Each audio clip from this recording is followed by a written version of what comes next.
আসসালামু আলাইকুম। বিসিএস এবং আদার্স .com থেকে আমি মোহাম্মদ শাহনওয়াজ খান বলছিলাম।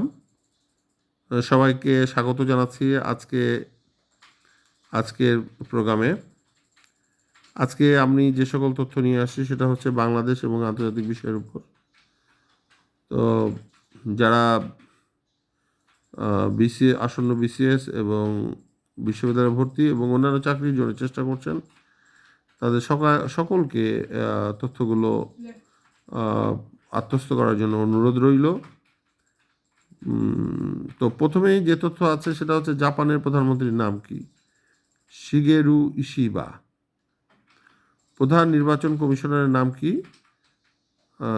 ওনার নাম হচ্ছে এএমএম নাসিরউদ্দিন। বাফুফের সভাপতির নাম কি? তাবিত আওয়াল। বাফুফে মানে হচ্ছে বাংলাদেশ ফুটবল ফেডারেশন। তারপর হচ্ছে নতুন আইজির নাম কি? বাহারুল আলম। নতুন আইজির নাম হচ্ছে বাহারুল আলম। বাংলাদেশের কোথায় জাতিসংঘ পার্ক অবস্থিত? চট্টগ্রামে।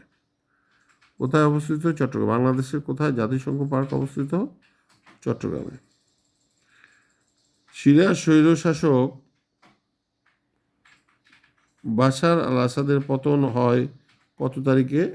সিরিয়ার যে স্বৈরশাসক বাশার আল আসাদের পতন হয় 8 ডিসেম্বর 2024।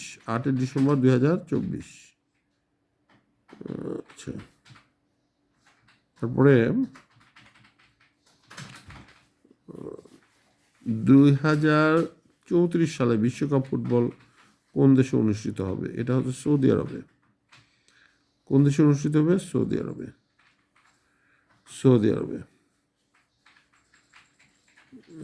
যে জলে আগুন জ্বলে বইটির লেখক কে? যে জলে আগুন জ্বলে বইটির লেখক হচ্ছেন হেলাল হাফিজ। যে জলে আগুন জ্বলে বইটির লেখক হচ্ছেন হেলাল হাফিজ। খুবই গুরুত্বপূর্ণ তথ্য। বেগম রোকেয়া দিবস কবে? 9 ডিসেম্বর। বেগম রোকেয়া দিবস হচ্ছে 9 ডিসেম্বর। 9 ডিসেম্বর। তারপর হচ্ছে রেলওয়ে নেটওয়ার্কের আওতায় দেশের 49তম জেলা কোনটি? এটা হবে নড়াইল। নড়াইল। নড়াইল। তারপরে মানে রেলের আওতায় চলে আসলো নড়াইল জেলা। বর্তমান অন্তর্বর্তীকালীন সরকার গঠিত হয়েছিল কত তারিখে? 8 আগস্ট 2024। 8 আগস্ট 2024। তারপর হচ্ছে ভারত শ্রীলঙ্কাকে পৃথক করেছে কোন প্রণালী? এটা হচ্ছে পক প্রণালী। ভারত শ্রীলঙ্কাকে পৃথক করেছে কোন প্রণালী? পক প্রণালী। তারপর হচ্ছে বঙ্গভঙ্গ রদ হয় কত সালে? 1911 সালে। বঙ্গভঙ্গ রদ হয় 1911 সালে। বাংলাদেশের জাতীয় খেলা কোনটি? এটা অনেকেই পরীক্ষায় ভুল করে লেখেন ফুটবল, আসলে তা না। ফুটবলও নয়, ক্রিকেটও নয়, এটা হচ্ছে হাডুডু। এটা হচ্ছে কি? হাডুডু। তারপর হচ্ছে বাংলাদেশের প্রাচীন জাতির নাম কি?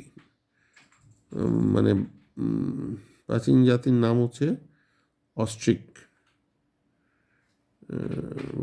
অস্ট্রিক জাতি।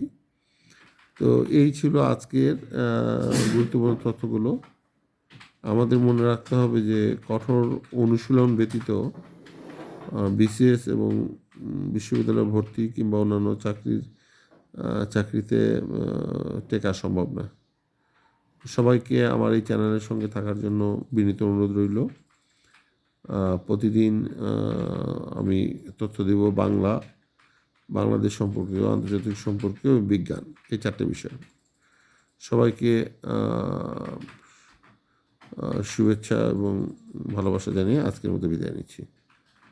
আসসালামু আলাইকুম।